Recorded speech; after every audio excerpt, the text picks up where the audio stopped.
penting sekali ya, sehingga kadang-kadang seorang wanita melupakan atau dia mungkin tidak sadar bahwa dia sebenarnya sudah mengalami yang namanya penyakit kanker serviks stadium awal, tetapi tidak sadar, mungkin sibuk bekerja atau dianggap seperti keluar biasa, keputihan, bercak, wah ini mungkin gangguan haid. Ternyata dia datang sudah dalam keadaan stadium lanjut, ada stadium 3 atau stadium 4 ya. Jadi kalau kita lihat di sini organ genital wanita tampak samping ini, kalau kita lihat mulutnya mulus ya, mulut rahimnya mulus. Tapi kalau sudah kena kanker serviks, mulut rahimnya rapuh, mudah berdarah dan biasanya berbau ya. Ini seperti kalau kita bilang kembang kol ya.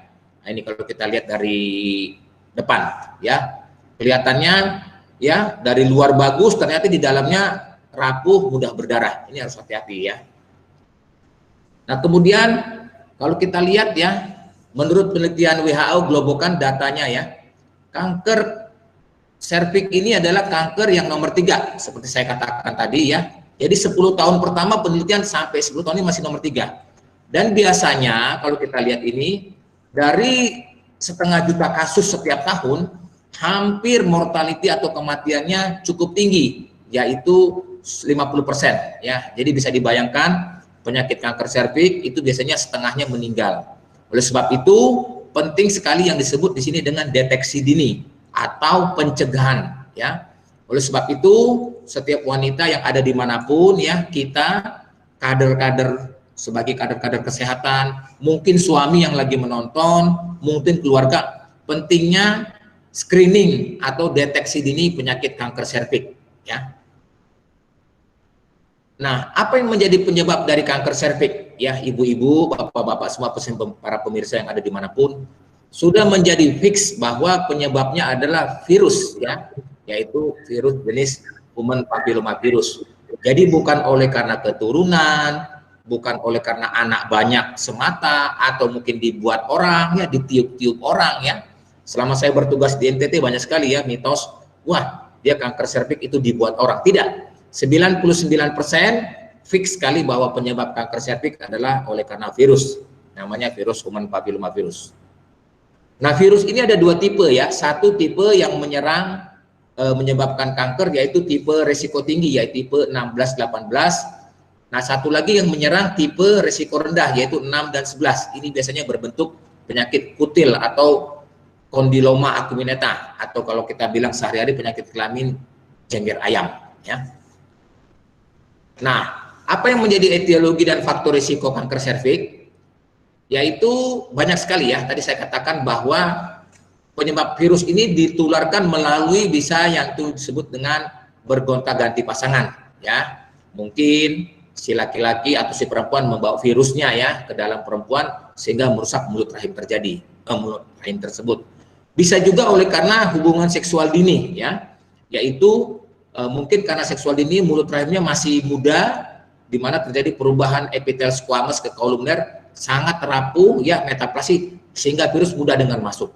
Atau merokok ya, di mana merokok ini menurunkan daya tahan tubuh ya, radikal bebasnya meningkat, sehingga virus yang merupakan penyakit penurunan imun sangat mudah masuk.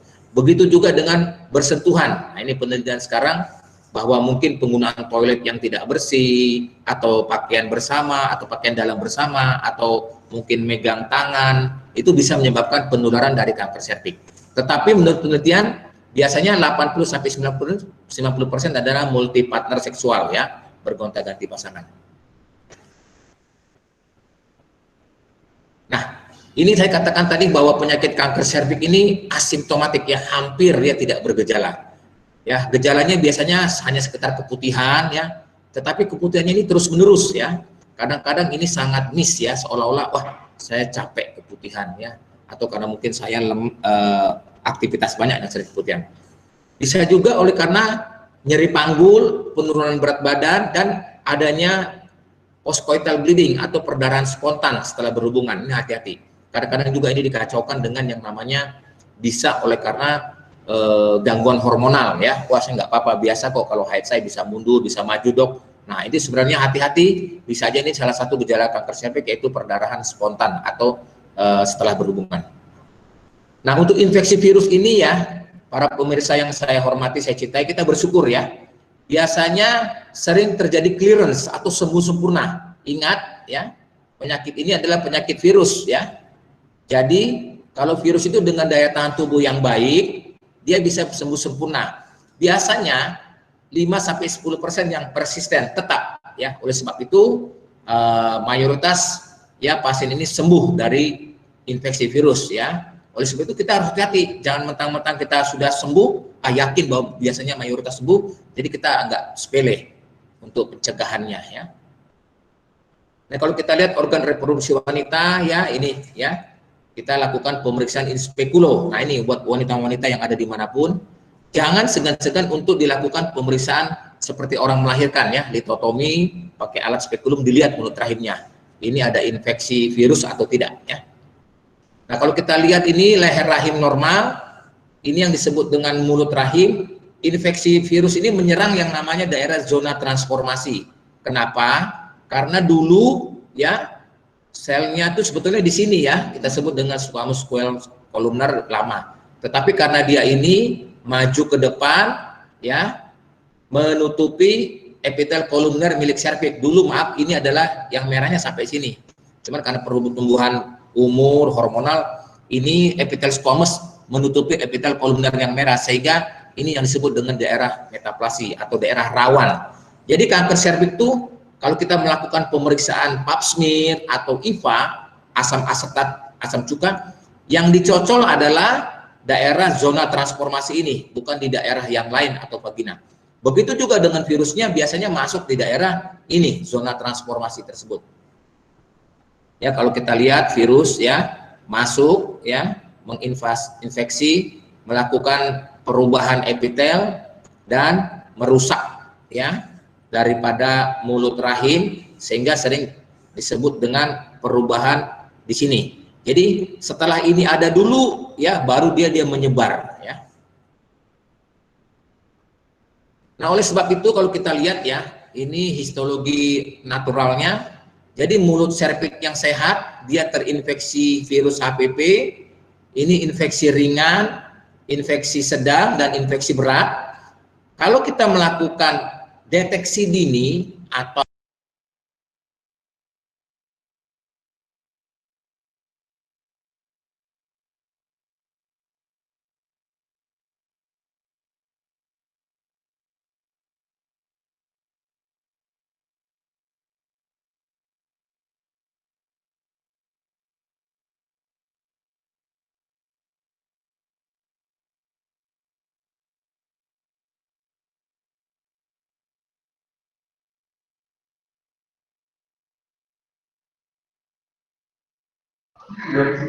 Dokter,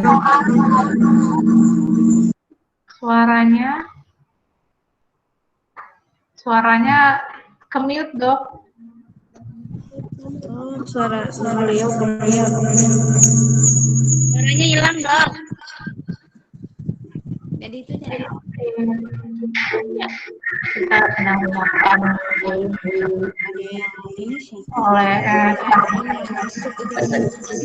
kurangin, Dok, kurangin. Sekarang bagaimana sekarang? Sekarang jelas ya? Ya, Dokter. Sedikit, Dokter, boleh? Bagaimana? Peserta. Ya, dari sini gua pulang. Ya, jadi ini kalau kita lihat ya, tadi hilangnya di sini ya. Iya, Dokter. Jadi kalau kita lihat ya riwayat naturalnya, seorang seorang wanita dengan mulut rahim yang sehat ya, dia akan terinfeksi dengan virus HPV. Dia akan menjadi infeksi ringan, jadi kalau seorang wanita melakukan pemeriksaan ya, deteksi dini pada lesi prakanker ini atau lesi pra atau belum kanker ya, dia akan mengalami kesembuhan ya, menjadi infeksi sedang, infeksi ringan, dan sembuh ya. Tetapi kalau kita biarkan seorang wanita misalnya dia sudah terinfeksi ringan, sedang, berat, ternyata dia tidak melakukan screening atau pemeriksaan kanker serviks, dia akan menjadi kanker in situ, bahkan kanker serviks stadium dini maupun stadium lanjut. Nah disinilah pentingnya seorang wanita melakukan rutin ya, pap smear rutin, bisa dengan IVA maupun dengan pap smear ya, pemeriksaan asam astat.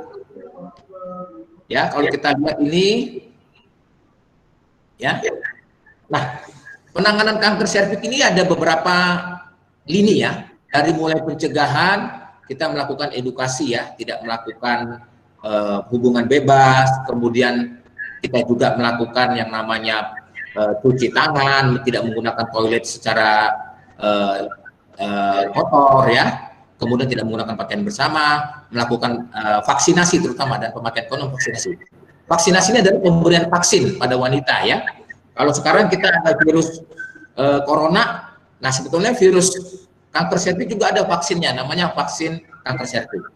Nah, deteksi dininya itu dengan pemeriksaan pap smear dan asam astat. Kalau sudah menjadi pengobatan menjadi kanker, itu bisa dilakukan operasi sinar ya, radiasi atau bahkan pemberian kemoterapi dan gabungan operasi radiasi dan kemoterapi. Nah, kalau bisa kita ibu-ibu, saya ingatkan pentingnya ya edukasi, yaitu mencegah, yaitu melakukan pemeriksaan dini dengan pap smear dan vaksinasi.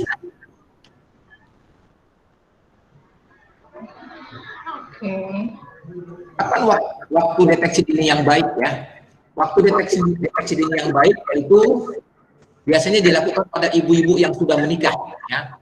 Jadi setiap ibu yang sudah menikah wajib ya dilakukan pemeriksaan seperti ini. Ya. Kemudian telah berhubungan seksual lebih dari 3 tahun ya. Pada beberapa negara umur 18 tahun kita lakukan pap smear. Karena kalau di daerah-daerah tertentu dia biasanya harus melakukan hubungan seksual. Atau 3 tahun sekali, kecuali dengan faktor risiko. Ya, dan setidak-tidaknya 2 kali seumur hidup ya pada usia di atas 35 tahun. Nah, ini kita lihat perbandingan penggunaan pemeriksaan deteksi dini dengan pap smear dan IVA ya.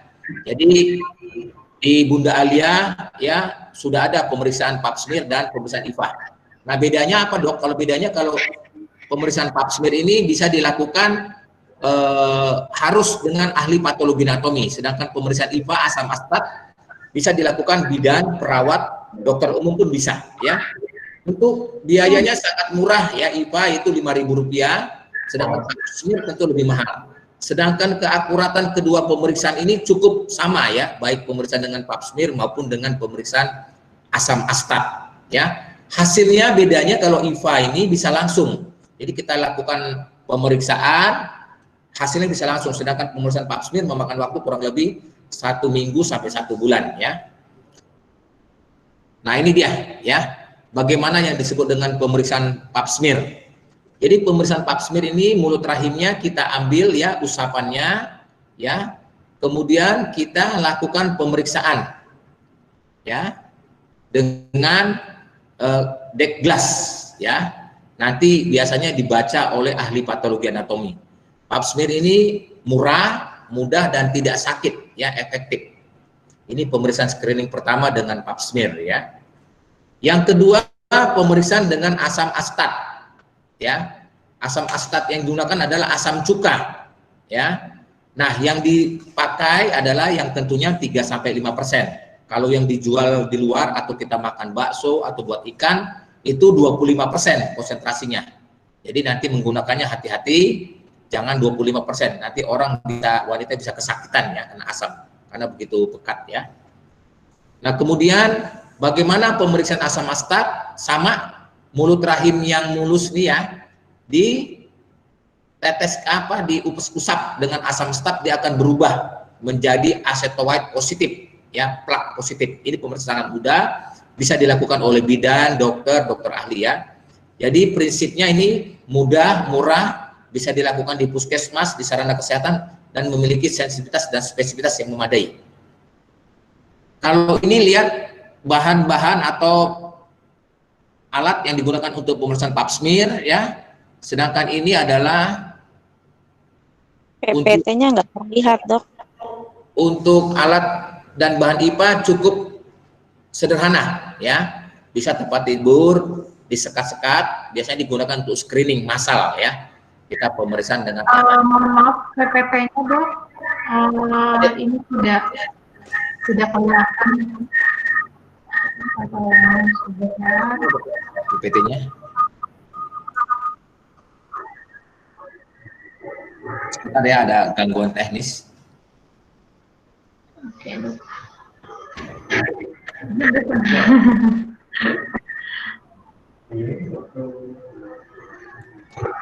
Kepada ini untuk Siti Anissa, mohon maaf, ini presentasinya tolong dimatikan. Nah, jadi pemeriksaan untuk asam asetat ini cukup praktis ya. Jadi tempat bisa disekat-sekat, pemeriksaan menjadi lebih banyak dan lebih cepat ya. Ini bisa digunakan untuk screening massal. Nah, ini menggunakan tekniknya yaitu mulut rahimnya dicocol ya dengan kasa, diteteskan ya. Kemudian akan tampak khas sekali mulut rahimnya berubah warna ya. Ini artinya seorang wanita ini mengalami yang namanya lesi precancer. Nah, ini kalau lesi precancer ini bisa diobati ya, dan bisa diobati sembuh sempurna 100% ya. Diobatinya bagaimana? Yaitu dengan pemeriksaan dengan krioterapi ya. Jadi menggunakan alat ya, maaf ya, ini gambar menggunakan alat yaitu menggunakan gas CO2 dan NO2, dilakukan pendinginan atau perusakan epitel pada mulut rahim dan akan berubah mulut rahimnya menjadi putih ya, beku seperti es. Nah, ini nggak usah khawatir. Berbahaya tidak, Dok, kalau kena putih begini atau serviknya rusak begini? Tidak, ini akan mengalami sembuh, yaitu mengalami yang namanya regenerasi jaringan. Seperti luka kita kalau kepotong, dia akan luka nanti akan sembuh sempurna. Begitu juga dengan pemeriksaan mulut rahim ya. Nah, kemudian perlu diketahui ya, vaksin yang bisa digunakan di Indonesia ini digunakan pada umur yaitu umur 10 tahun ya, untuk anak-anak ya. Ini rekomendasi dari Ikatan Dokter Anak Indonesia. Bisa anak-anak diimunisasi dengan pemberian vaksin. Nah, untuk orang dewasa sampai umur maksimal 55 tahun ya. Sehingga Himpunan Onkologi Ginekologi Indonesia merekomendasikan pemberian vaksin umur 10 tahun sampai 55 tahun. Syaratnya kalau dia sudah nikah harus dipap smear dulu atau IVA hasilnya negatif baru boleh divaksin. Tapi kalau anak-anak atau wanita yang belum menikah bisa langsung disuntik ya. Ini kira-kira vaksin yang ada ya di lapangan. Kemudian pemberian vaksinnya cukup sederhana ya, nggak usah khawatir. Disuntikan di lengan dengan dosis 1 cc ya, tidak sakit, efek sampingnya sangat-sangat minimal ya, dan diberikan biasanya 3 kali, 0 bulan, 2 bulan, 6 bulan. Pada merek-merek tertentu bisa 3 kali juga, 0 bulan, 1 bulan, dan 6 bulan ya. Demikian saya sedikit memberikan penjelasan tentang penyakit dan gejala kanker serviks. Nanti kita akan membuka forum tanya jawab yang akan dipandu oleh moderator kita yaitu Dr. Sabila. Demikian dari saya ucapkan terima kasih. Baik, Dokter Unedo, terima kasih atas materinya, sangat menarik sekali nih dan benar-benar bermanfaat sih buat terutama perempuan-perempuan atau wanita-wanita ya. Kemudian selanjutnya nih kita akan melaksanakan sesi tanya jawab. Nanti saya akan bacakan dulu peraturannya ya. Yang pertama itu sesi tanya jawab ini akan kita lakukan sebanyak kurang lebih 2 kali. Tapi nanti kita kondisikan jika waktunya memungkinkan seperti itu. Dan setiap sesinya nanti sekitar 10 menit. Nanti kita akan tampung dulu pertanyaannya, kurang lebih 3 pertanyaan. Lalu nanti narasumber menjawab, kemudian jika masih ada alokasi waktu lagi, kita akan buka sesi tanya jawab kedua di topik ini, lalu narasumber menjawab. Seperti itu. Nanti kalau setelah sesi tanya jawab berakhir, tapi masih banyak yang belum terjawab, kita juga nanti akan memberikan info melalui email ataupun WA RSI Bunda Lila, nanti bisa ditanyakan pertanyaannya lebih lanjut situ. Jadi kepada para audiens kita akan memberikan tanya jawab melalui chat box. Ya, kita tunggu beberapa pertanyaan yang masuk.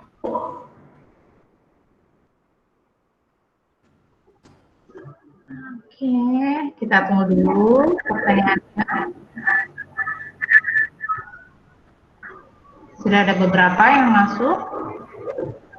Kita akan buka untuk 3 pertanyaan terlebih dahulu. Nanti kita tampung, lalu akan dijawab oleh narasumber. Oke, sudah ada yang masuk. Ini ada.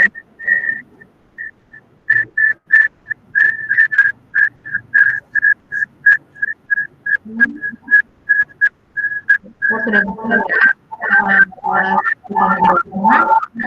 Ingin bertanya, boleh di chatnya, ada di sana sama.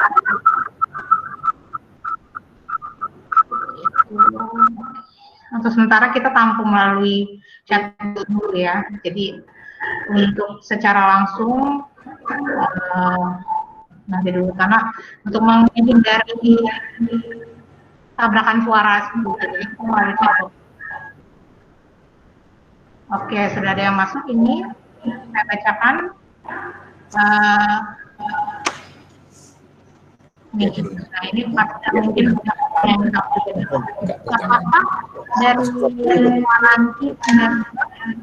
apakah ada dari faktor makanan yang membuat kanker serviks ini lebih parah? Gitu, Dok. Dari sisi makanannya, Dok, gimana? Kemudian kita tampung dulu ya, Dok. Yang kedua, oke, saya pilih dulu. Mohon maaf, Dr. Sabila, untuk diulang kembali untuk pertanyaannya.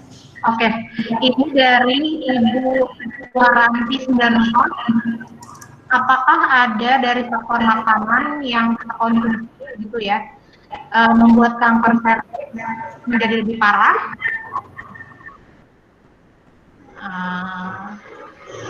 Kemudian ini selanjutnya, untuk kontraindikasi penyuntikan vaksin bagi anak apa saja?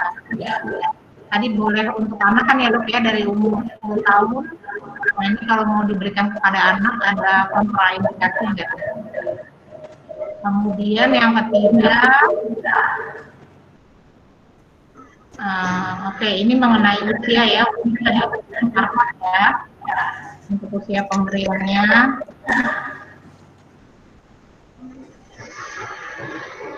Oke, satu lagi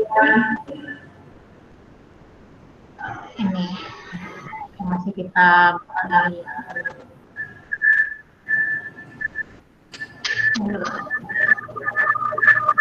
ini, Dok, dari Siti Subaida, Dok, mungkin bertanya, saya mempunyai 2 orang kakak perempuan dan didiagnosa kanker rahim. Apakah saya mempunyai jenis seperti kakak saya? Mungkin dari faktor ini ya, Dok, genetiknya apakah ini mempengaruhi atau tidak? Apakah ada kecenderungan jika punya genetik lebih rentan untuk terkena atau gimana gitu mungkin ya? Oke, udah 3 pertanyaan.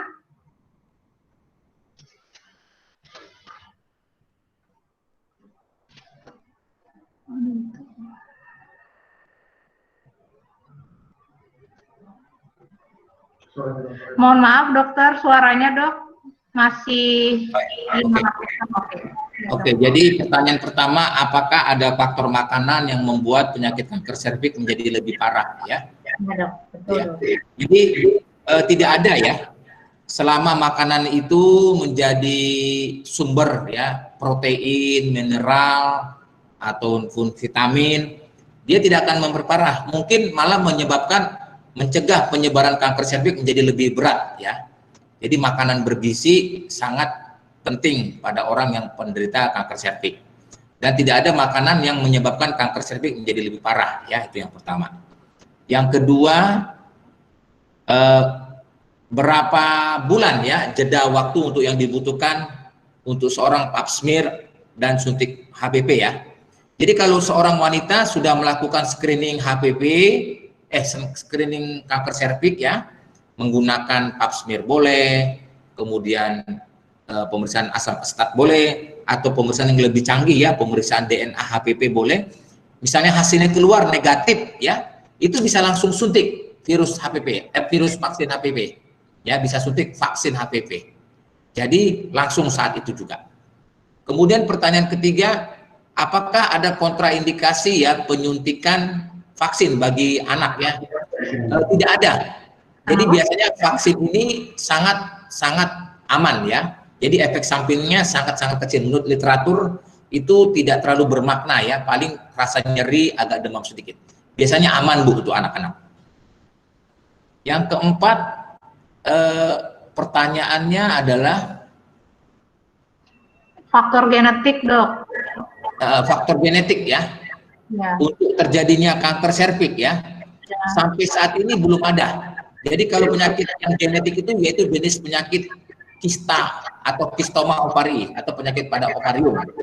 Sedangkan pada serviks sampai saat ini belum ada penyakit keturunan atau genetik. Oke. Demikian Baik. dari saya. Oke, terima kasih Dr. Unedo atas penjelasannya. Tadi sepertinya sudah cukup jelas ya, kalau misalnya nanti ingin ditanyakan lebih lanjut ataupun ada pertanyaan baru yang memang ingin dijawab, bisa email atau WA ke RSIA Bunda Alia, seperti itu. Kita masih ada waktu untuk sesi tanya jawab kedua ya, Dok. Ya. Kira-kira ini pertanyaan lagi nggak apa-apa ya, Dok ya? Ini saya sambil menunggu pertanyaan, saya salam ya buat bidan-bidan saya yang lama ya, Ibu Yusneli, kemudian bidan-bidan, wah banyak sekali nih. Aduh, bidan apa, Ketut ya, Niwayan dan lain-lain. Salam ya, salam semua buat bidan Eli. Dulu sudah lama nggak ketemu, sekarang pada ketemu semua ya. Rasanya seperti sebentar ya kita berpisah, padahal lama juga. Iya, Dok. Oke, untuk selanjutnya kita masih buka sesi tanya jawab. Yang ingin bertanya silakan diketik di chat box. Nanti akan kita pilihkan. Ini ada pertanyaan juga sambil nunggu ya. Ya. Paket vaksin 3 kali berapa? Oh ya, saya jelaskan bahwa di Rumah Sakit Bunda Alia ya di tempat kita menyediakan vaksin ya, yaitu kurang lebih harganya sekitar 750.000 sampai 1 juta sekali vaksin ya. Nanti mungkin kalau dia paket bisa lebih murah dan kita tersedia. Kemudian jeda waktu yang dibutuhkan, apakah aman? Mohon rekomendasinya dokter pembelian vaksin yang aman bagi kami sebagai bidan. Semua vaksin bagus ya, baik merek Gardasil maupun Cefarit. Itu kalau bisa belilah di distributor resmi Bu, jangan di distributor yang tidak resmi. Takutnya ada yang namanya vaksin palsu ya. Sayang sekali nanti kita sudah suntik ternyata isinya bukan vaksin tapi air. Nah itu juga bahaya. Kemudian terima kasih kesempatan saya bidan praktek mandiri swasta ingin bertanya. Kanker serviks diberikan pada usia berapa? Diberikan pada usia 10 tahun sampai 58 tahun ya. Jika orangnya belum menikah, Bu, bisa langsung disuntik ya. Tapi kalau dia sudah menikah atau sudah berhubungan ya, Dokter Sabila tadi saya sudah sampaikan, itu dia harus dilakukan pap smear atau IVA ya. Di rumah sakit sini bisa melakukan pap smear atau ibu-ibu bidan bisa melakukan IVA, nanti beli vaksin di sini. Oke. Ini kemudian sudah banyak Dok tadi yang sudah terjawab ya Dok ya. Oke. Ada lagi mungkin satu lagi ya kita buka. Ini coba selanjutnya. Ini nih Dok, ada yang bertanya nih Dok terkait sekarang kita waktu COVID nih Dok, katanya gimana saran supaya menaikkan tingkat screening kanker serviks dengan IVA. Jadi kan kalau IVA tadi kalau bidan ya Dok bisa ya Dok. Nah, di masyarakat selama pandemi nih Dok, karena kan masih pada takut nih Dok ke fasilitas kesehatan ya, gitu. Itu gimana Dok kira-kira? Maksudnya gimana? Jadi ada yang bertanya nih Dok, jadi sebenarnya sekaligus saran mungkin ya Dok ya, untuk menaikkan tingkat screening kanker serviks kan sebenarnya ini harusnya awareness-nya gitu ya Dok harus tinggi lah ya, karena ini kan kanker nomor 3 gitu yang menyerang paling banyak gitu. Jadi minta saran untuk menaikkan tingkat screening kanker dengan IVA di masyarakat Dok selama masa pandemi gini gimana gitu Dok? Karena masyarakatnya kan pada takut tuh ke puskesmas, atau mungkin ya udah biasa lengkap gejala aja, atau memang ya harus dari kitanya gitu kesadaran sendiri untuk memeriksakan gitu dok. Oh ya, jadi begini ya, saran ya untuk supaya seorang wanita mempunyai kesadaran pemeriksaan serviks ya. Iya dok. Nah, ini harus dilihat backgroundnya ya, bahwa penyakit kanker serviks ini adalah penyakit yang asimptomatik ya, gejala awalnya. Oleh sebab itu ya, kita sedini mungkin melakukan deteksi dini. Makin cepat kita deteksi dini, pengobatan lesi prakanker makin bagus. Tapi sebaliknya kalau dia terlambat, dia sudah masuk kanker serviks, tidak bisa diobati. Ya, dia akan berlanjut terus. Jadi kita harus pahami bahwa ibu-ibu harus menyadari penting sekali screening atau deteksi dini penyakit kanker serviks. Ya, nah ini pepatah mengatakan lebih baik mencegah daripada mengobati. Berarti memang harus jadi kesadaran kita ya dok ya, karena ini nggak ada gejala, kita nggak tahu gitu ya, nanti sebagian besar sudah stadium lanjut gitu ya dok ya. Kalau udah kayak gitu udah nggak bisa sembuh ya dok ya. Betul. Oke. Ya, dok. Oke, masih ada waktu. Ya.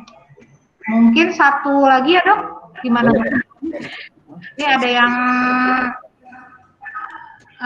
bertanya. Sebelum kita ke topik kedua, satu lagi ya dok, gimana dok? Ya silakan. Oke, ini dok, ada yang tanya.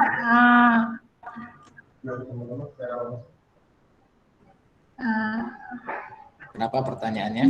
Ini dok, ada pertanyaan nih dok. Mungkin sebenarnya sudah dipaparkan dokter gitu penyebabnya, tapi masih ada yang pengen tahu mungkin.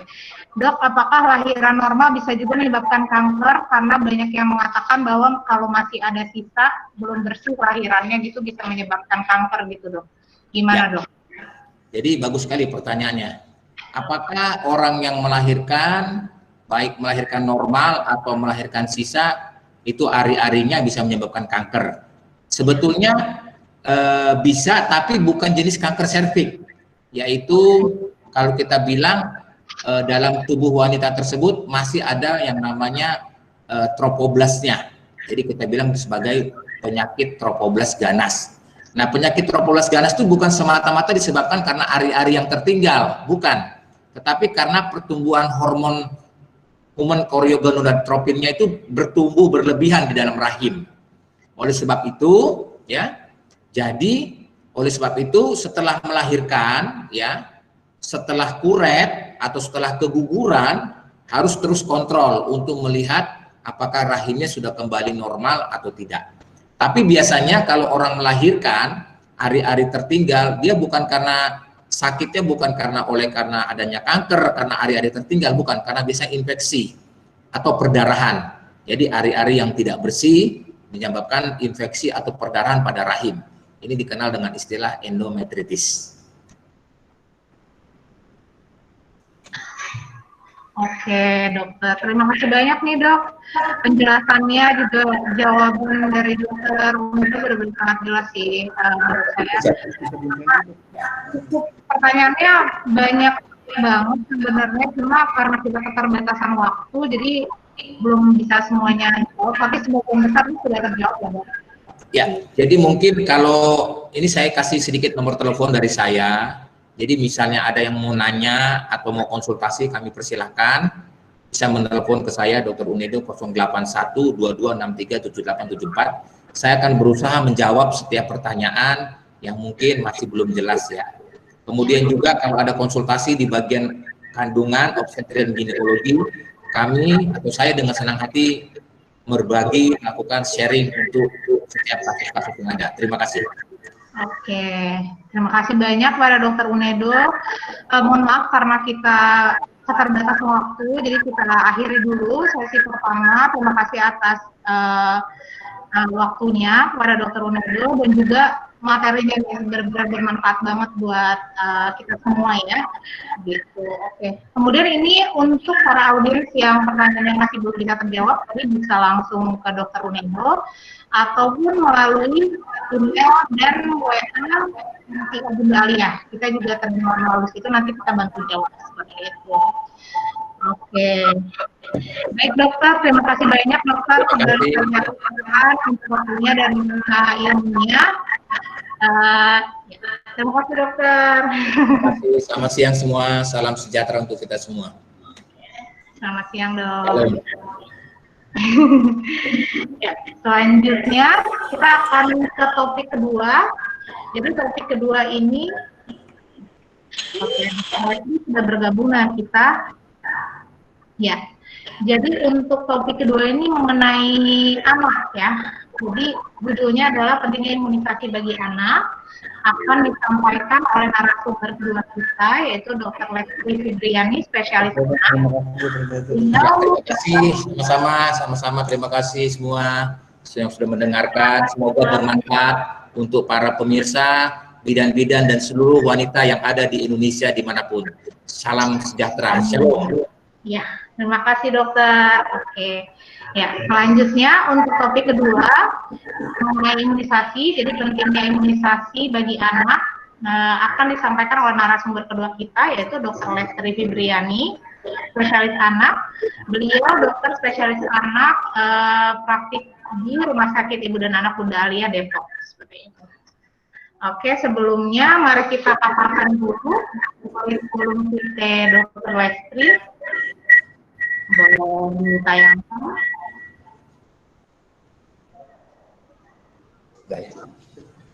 Terima kasih ya. Terima kasih dok. Terima kasih ya. Salam. Waalaikumsalam. Selamat siang Dr. Lestri. Halo, assalamualaikum warahmatullahi wabarakatuh. Waalaikumsalam warahmatullahi wabarakatuh. Selamat siang. Atas waktunya. Selamat siang Dokter Sabila. Iya, siang dokter. Apakah jelas suaranya? Jelas dokter? Jelas ya. Jelas. Oke. Mungkin untuk kita berkenalan dulu kali ya dok. Ya. Mungkin ada slide kurikulum kita dokter atau gimana? Silakan dokter. Ya, untuk mungkin bisa ditayangkan.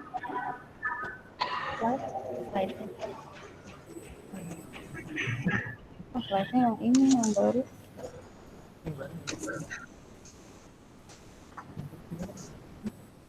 Sebentar ya dokter. Iya dok. Boleh saya menyapa semua peserta webinar siang ini? Silakan dokter. Assalamualaikum warahmatullahi wabarakatuh.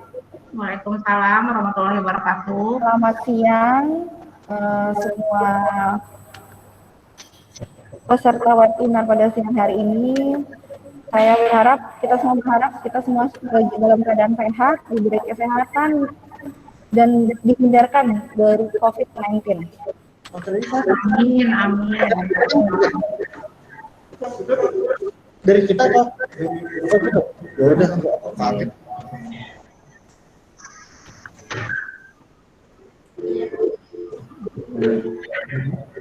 Ya.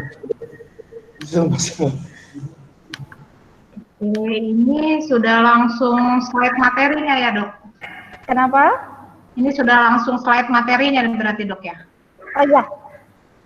Oh, kurikulum VT-nya. Atau mungkin dokter mau memperkenalkan diri secara langsung dok? Oke, baiklah. Saya akan memperkenalkan Terima kasih diri. dok. Ada yang mau kenal?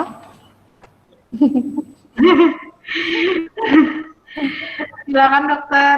Oke, terima kasih Dokter Sabila. Perkenalkan, nama saya Dr. Lestri Fibriani, spesialis anak. Saya lahir di Jakarta tanggal 5 Februari 1987. Status perkawinan saya sudah menikah dengan satu orang anak perempuan sekarang usianya 18 bulan. rumah di Pasar Minggu di Komplek Dekdikbud lebih tepatnya. Kalau mau telepon, nomor telepon saya 0817 404 913 dengan email lestri.fibriani@gmail.com.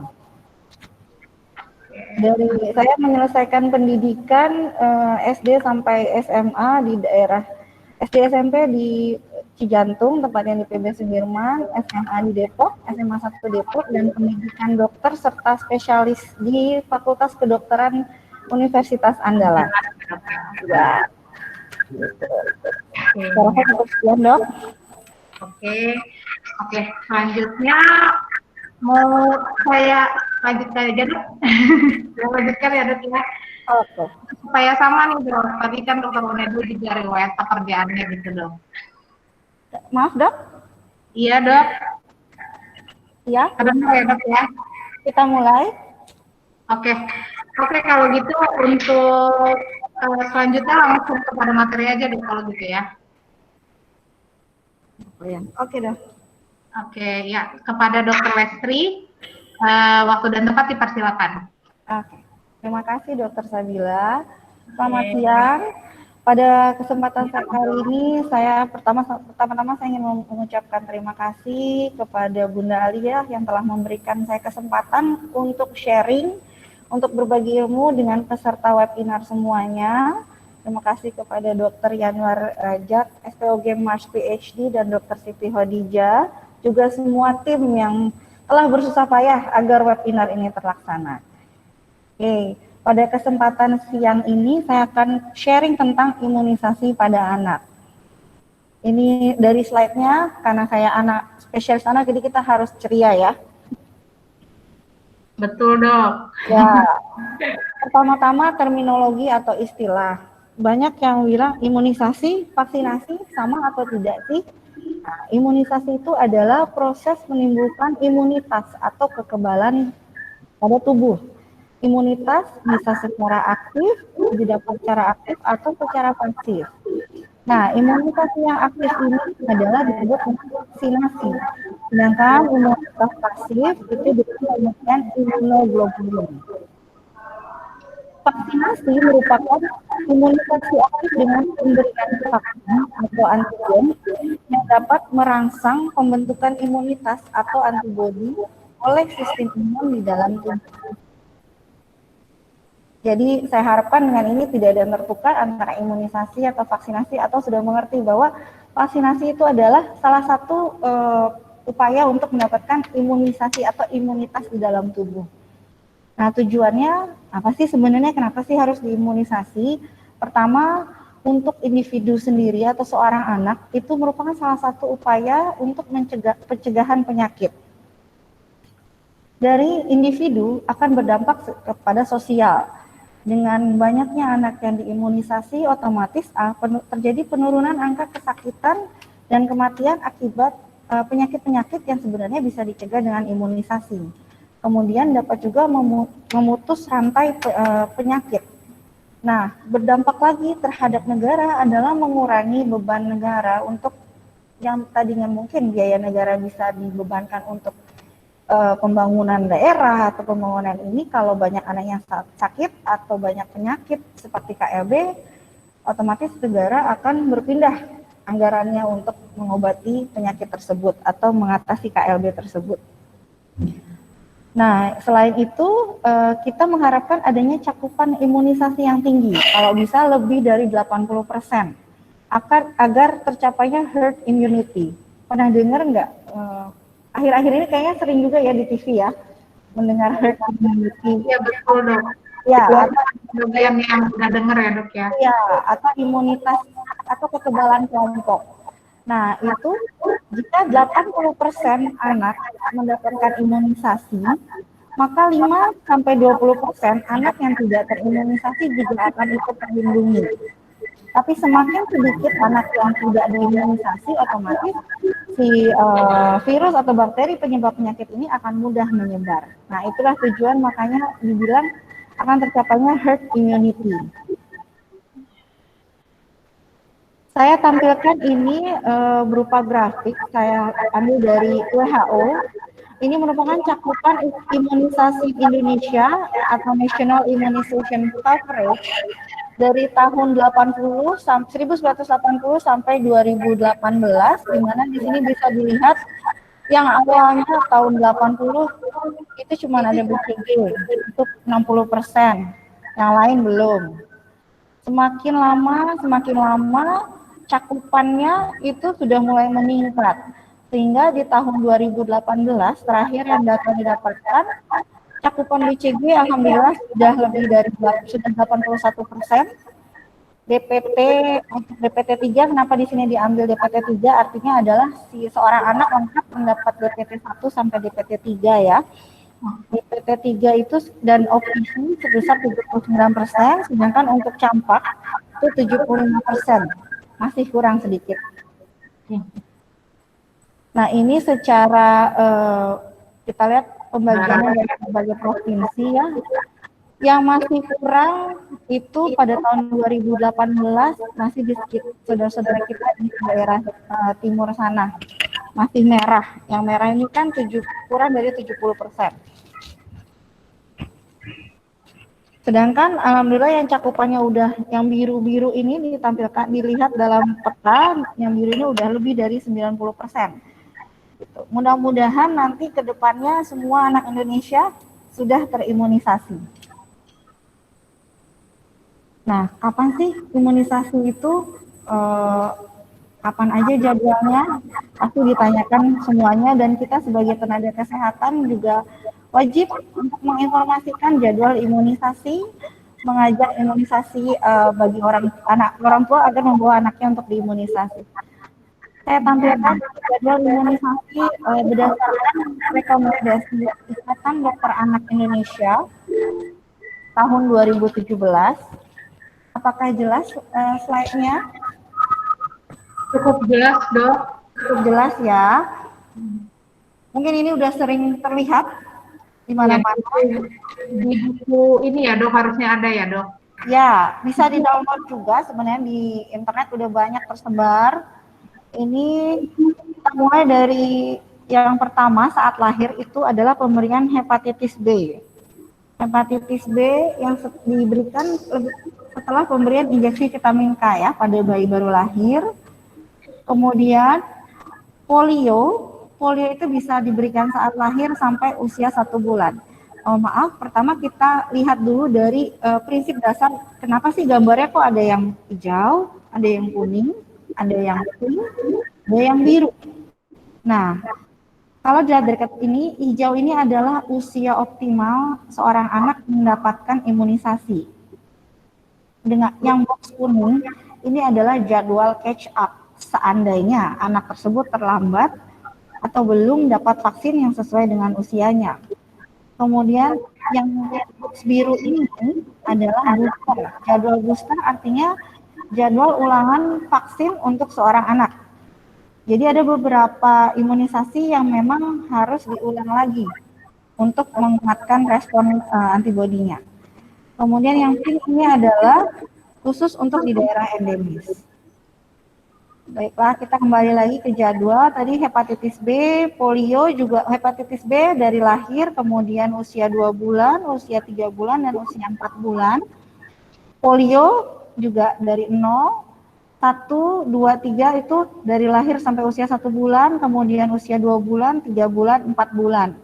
BCG itu dari lahir sampai usia 2 bulan. Nah, ini maksudnya di kotak bulan ini adalah usia sampai bulan 29 hari. Jadi contohnya BCG sampai usia 2 bulan adalah sampai usia 2 bulan 29 hari. Gitu ya. Kemudian DPT atau difteri, tetanus, dan pertusis juga diberikan. Sebenarnya ini paling banyak di 4 kali, kemudian ada 5 kali, kemudian ada ulangannya nanti di usia sekolah atau usia 10 tahun ke atas ya.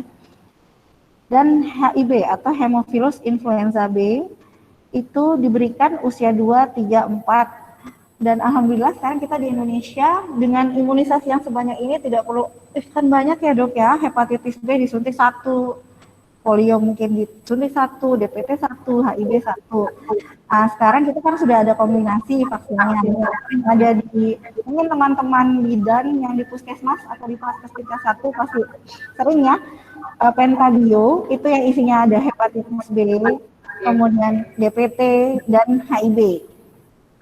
Nah, kemudian untuk tambahannya bisa diberikan PCV atau pneumococcal vaccine, itu bisa diberikan pada usia 2 bulan. 2 bulan, kemudian usia 4 bulan, usia 6 bulan. Nah, untuk PCV ini, jika diberikan pada usia kurang dari 7 bulan, itu semuanya totalnya 3 dosis, dengan ulangan di atas usia 1 tahun, 12 sampai 15.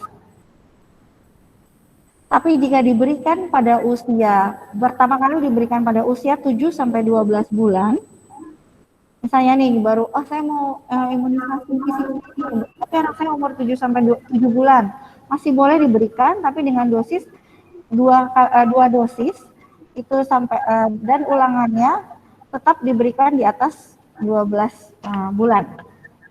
Nah, semakin jika diberikan di atas 12 bulan, itu diberikan 2 dosis, dan di atas 2 tahun itu hanya cukup 1 dosis.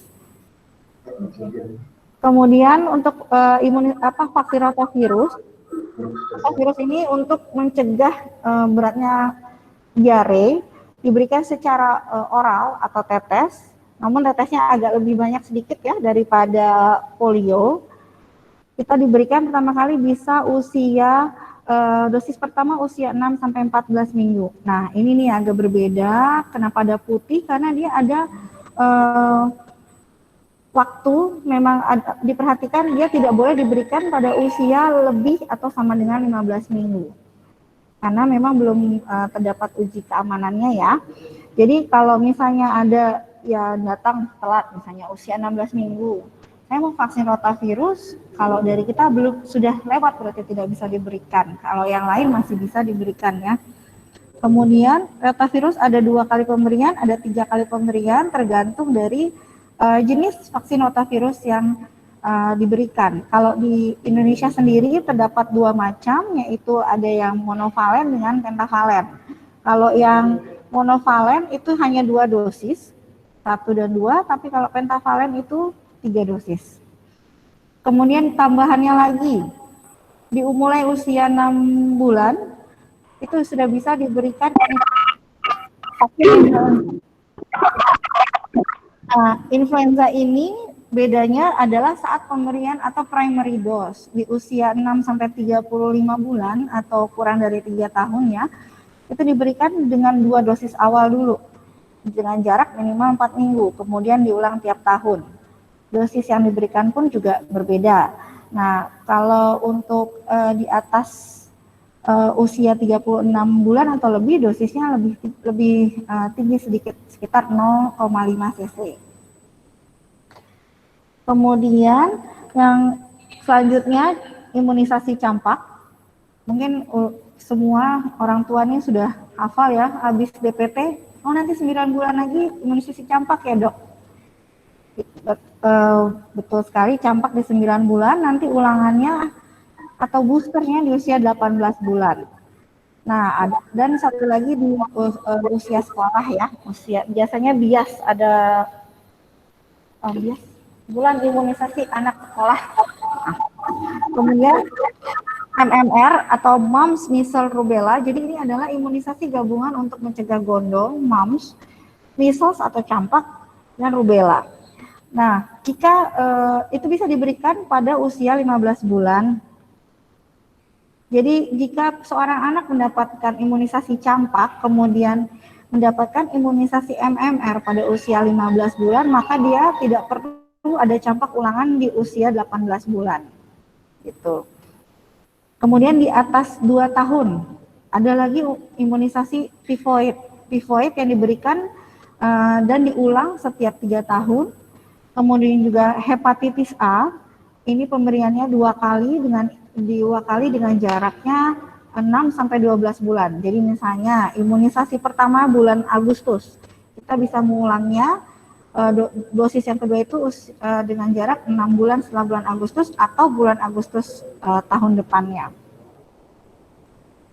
Kemudian ada varicella. Varicella ini untuk mencegah penyakit cacar bisa diberikan mulai usia 12 bulan atau 12 bulan ke atas dengan cukup 1 kali pemberian.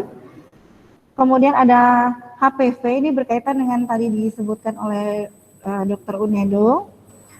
Dr. Unedo, saya izin untuk menjelaskan juga bahwa bisa diberikan vaksin HPV ini terutama pada remaja perempuan. Kalau di luar negeri remaja laki-laki pun juga diberikan. Kalau kita di remaja perempuan mulai usia 10 sampai mulai usia 10. Dia pemberiannya bisa 2 atau 3 kali tergantung dari apa yang diberi jenis yang diberikan. Dia ada yang bivalen, ada juga tetravalen. Tapi sebenarnya kalau pemberiannya, kalau yang bivalen itu 0, 1 dan 6 bulan, kalau yang tetravalen adalah 0, 2 dan 6 bulan. Kemudian ada Japanese encephalitis, ini diutamakan kan yang pink ini khususnya di daerah endemis gitu. Baik, kita ke slide selanjutnya. Vaksin ini terdiri dari 2 macam. Yang pertama live attenuated atau vaksin hidup yang dilemahkan. Itu contohnya adalah vaksin campak, mumps rubella, polio OPV atau yang oral polio vaksin, kemudian rotavirus, yellow fever dan dengue, kemudian BCG. Kemudian vaksin juga ada terdiri dari yang inactivated atau kuman yang memang diinaktivasi atau kuman mati, yaitu contohnya vaksin hepatitis B, DPT, influenza, polio yang injeksi, dan terus kemudian hepatitis A, hemophilus influenza B, pneumococcus, meningococcus, tifoid, dan juga rabies.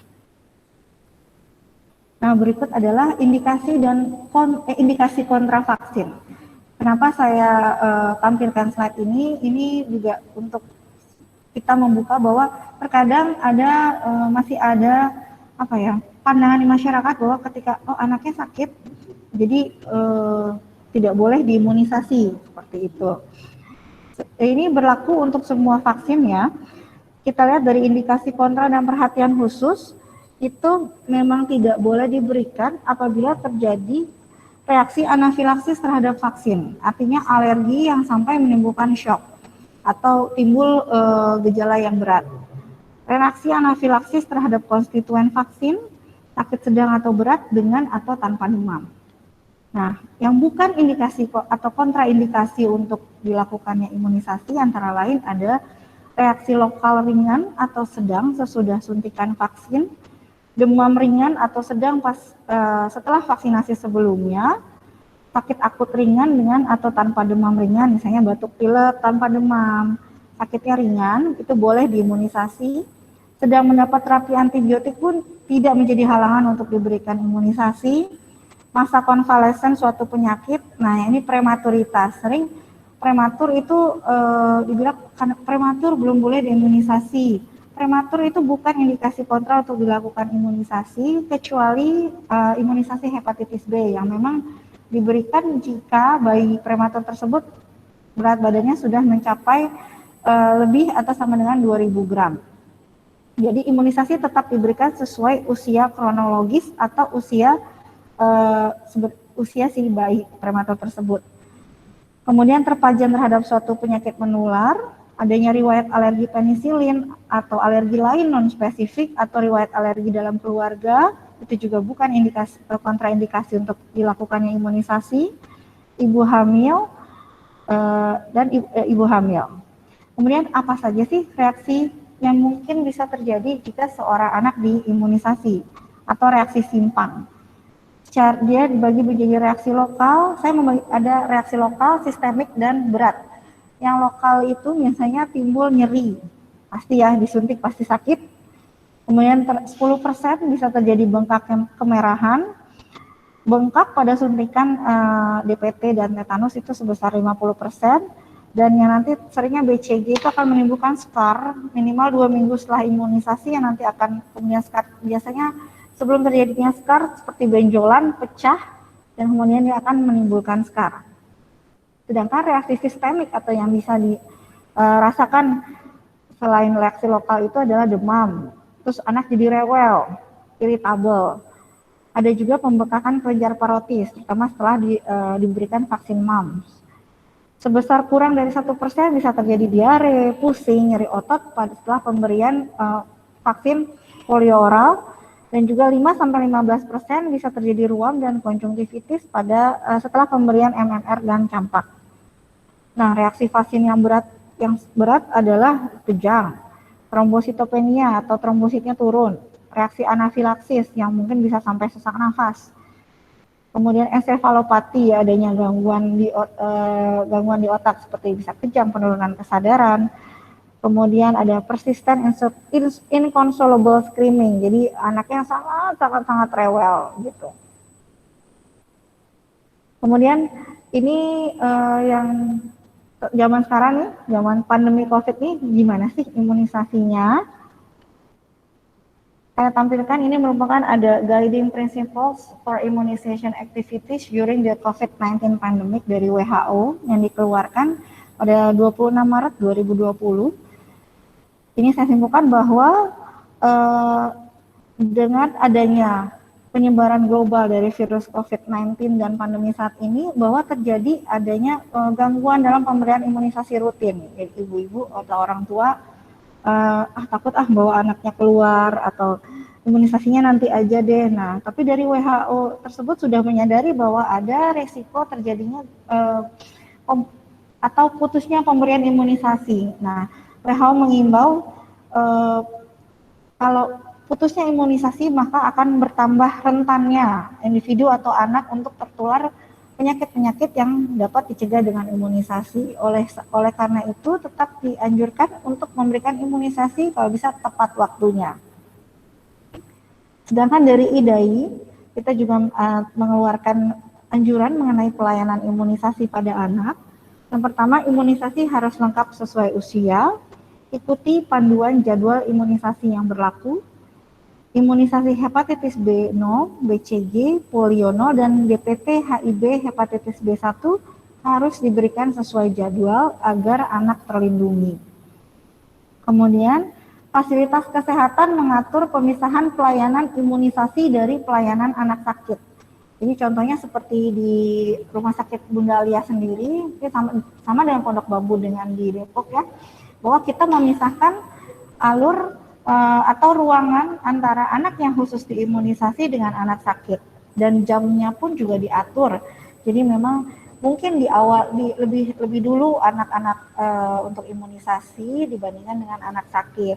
Yang penting ada diatur, dipisah, dan membuat janji atau mengatur waktu yang tepat untuk anak-anak untuk pemberian imunisasi pada anak-anak. Seperti yang diidai selanjutnya ini adalah bayi dan anak yang akan berkunjung untuk imunisasi dibuatkan janji temu agar waktu kunjungan dapat diatur dengan baik. Mungkin kalau di fase 1 misalnya di jam 8 sampai jam 10 ya Bu untuk imunisasi, misalnya seperti itu. Kita menerima 20 anak nih untuk imunisasi. Bisa diatur untuk agar cakupan imunisasi anak itu tetap jalan ya.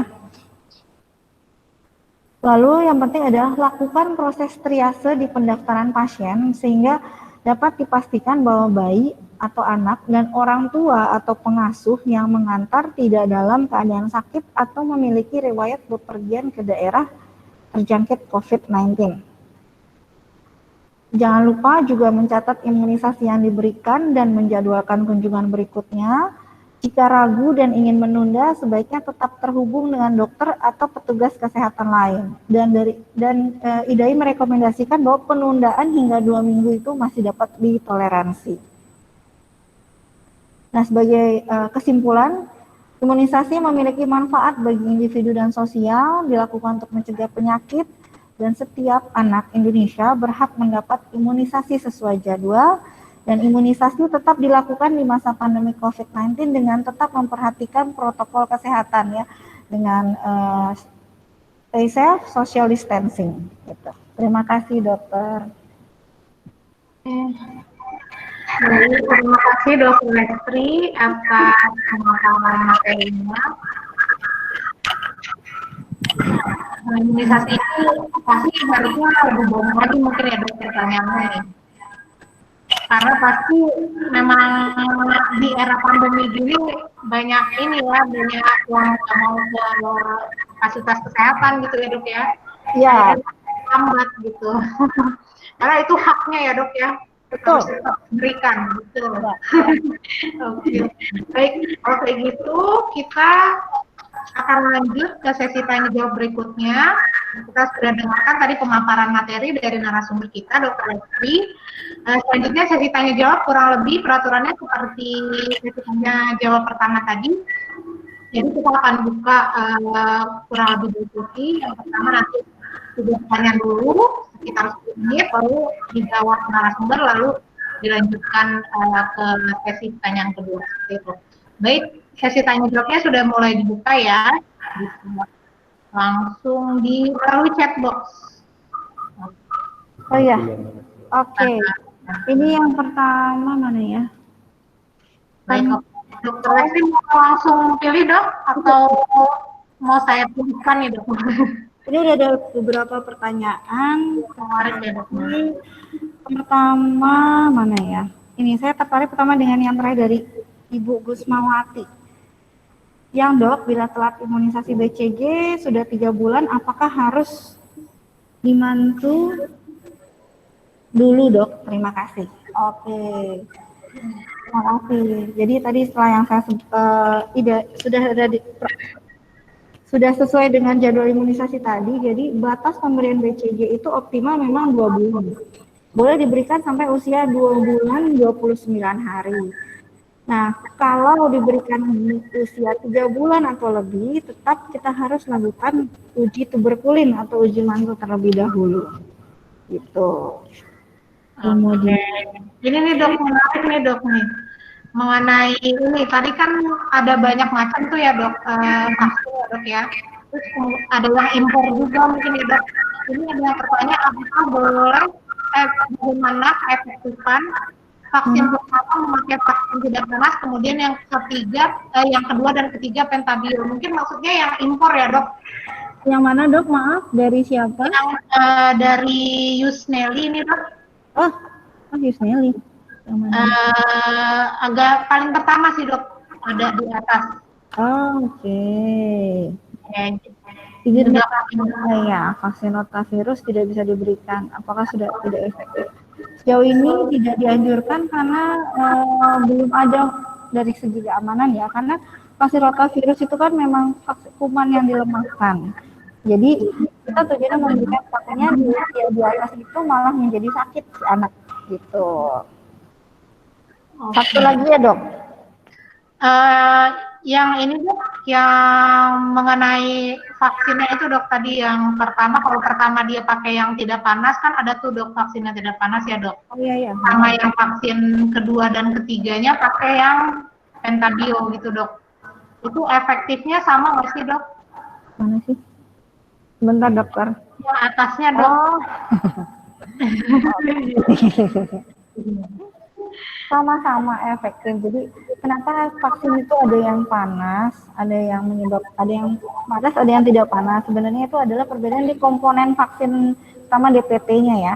Yang panas itu adalah whole cellular istilahnya. Kalau yang tidak panas itu aselular. Jadi ada satu komponen yang dikurangi. Jadi dia menyebabkan tidak panas. Gitu, ada demam. Tapi walaupun seperti itu tidak 100% memang tidak akan demam. Pasti ada kurang 0,0 berapa persen pasti ada yang demam, bisa juga.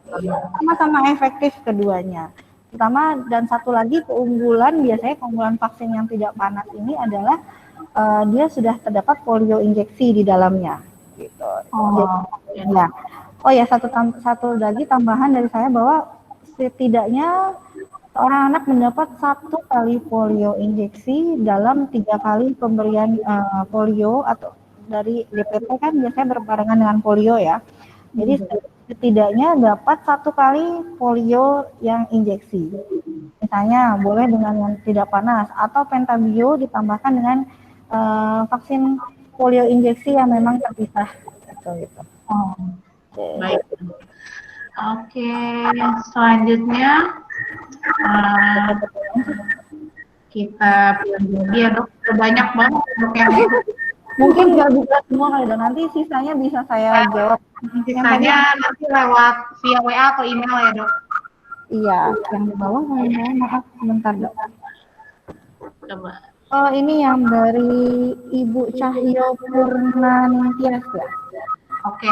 Oke, izin bertanya dokter, bagaimana efektivitas pemberian vaksin HPV pada bias karena hanya diberikan pada kelas 5 dan 6? Oke, terima kasih Ibu. Itu maksudnya pemberian 0, 2, dan 6 bulan adalah tetap diberikannya usia mulai 10 tahun.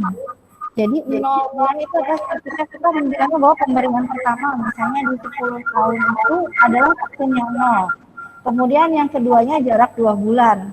Nah, 6 bulan adalah jarak setelahnya, bukan berarti diberikan di usia 0, 2, dan 6 bulan.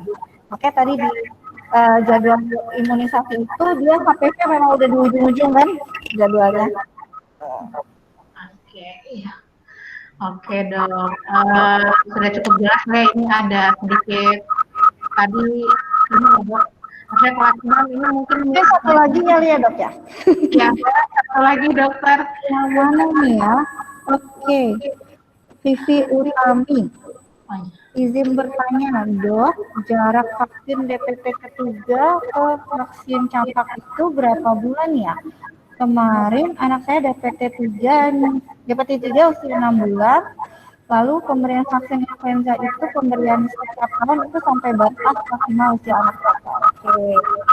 Jadi yang pertama, ini ada 2 pertanyaan berarti ya dok ya? Iya, berarti double dok. Jaraknya berapa? Jadi kalau campak memang sudah dijadwalkan itu usia 9 bulan. Gitu. Jadi ya jaraknya berarti 3 bulan ya. Kecuali memang DPT ketiganya nih telat misalnya, baru usia 8 bulan di imunisasi. Jadi jaraknya minimal 4 minggu antara vaksin yang satu dengan vaksin yang lain. Kemudian pemberian vaksin influenza itu pemberiannya setiap tahun sampai memang sampai dewasa pun ada juga vaksin influenzanya gitu. Itu sih dokter. Baik, sudah 4 ya dok ya pertanyaan dijawab ya dok. Oke, kalau gitu sekarang masih ada waktu nih dok. Mungkin boleh 2 pertanyaan lagi. Gimana kepada Dokter Lestri sebagai narasumber?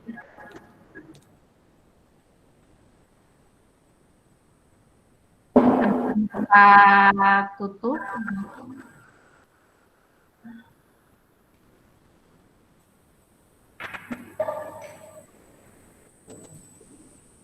Ya. Baik, kita udahi saja. Oke. Untuk pertanyaan lainnya ini sebenarnya masih lumayan banyak yang belum terjawab, tapi nanti kita akan buka melalui emailnya marketing@rtmalia.com, kemudian pada WA-nya nanti bisa infokan ya, nanti ada melalui mungkin bisa ditayangkan di layar untuk email dan nomor WA-nya ya, melalui narasumber mungkin berarti untuk pertanyaan-pertanyaan belum bisa menjawab. Ya, karena kita terbatas waktu. Mohon maaf sebelumnya. Oke. Ya, kita sebelum kita tutup, jadi tadi kita sudah review kembali ya, kita tadi sudah mendengarkan sesi pertama pemaparan dari hidup dan oleh Dokter Lestri. Terima kasih banyak Dokter Lestri atas waktunya dokter.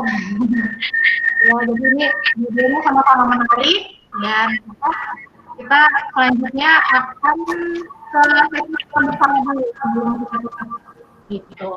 Oke, untuk peserta bisa kita dinyalakan kameranya ya, videonya, mode videonya.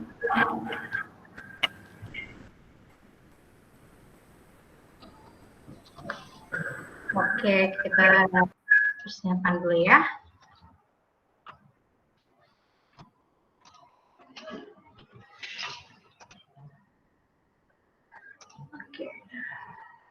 Ini banyak sekali nih.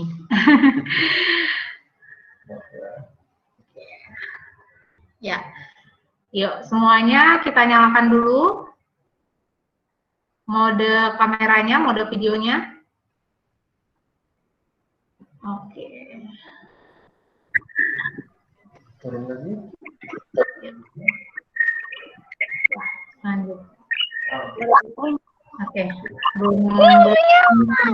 ya. Kameranya saja nih, untuk mikrofonnya jangan sampai tabrakan semuanya.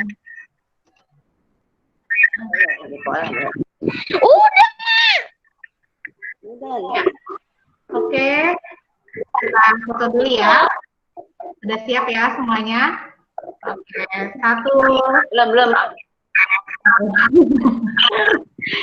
Oke. Ya, oke. 1, 2, 3. Oke. Ya. Oke. Ya, demikianlah presentasi dan sesi tanya jawab kita di webinar kali ini. Saya sebagai moderator mewakili seluruh rekan saya, tadi narasumber, serta semuanya dari pihak RSIA Bunda Alia mengucapkan mohon maaf jika ada kesalahan dan juga jika ada sedikit kurang jelas gitu dari mungkin sinyalnya atau dari pihak sana maupun pihak dari RSIA Bunda Alia Pondok Bambu. Nah, kemudian kita akan menutup sesi webinar ini dengan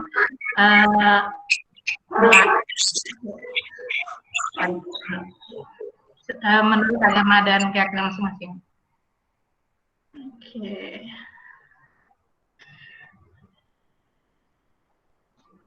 Oke, cukup. Ya, mari kita tutup sesi presentasi ini dengan mengucapkan alhamdulillahirabbil alamin telah selesai webinar kita kali ini.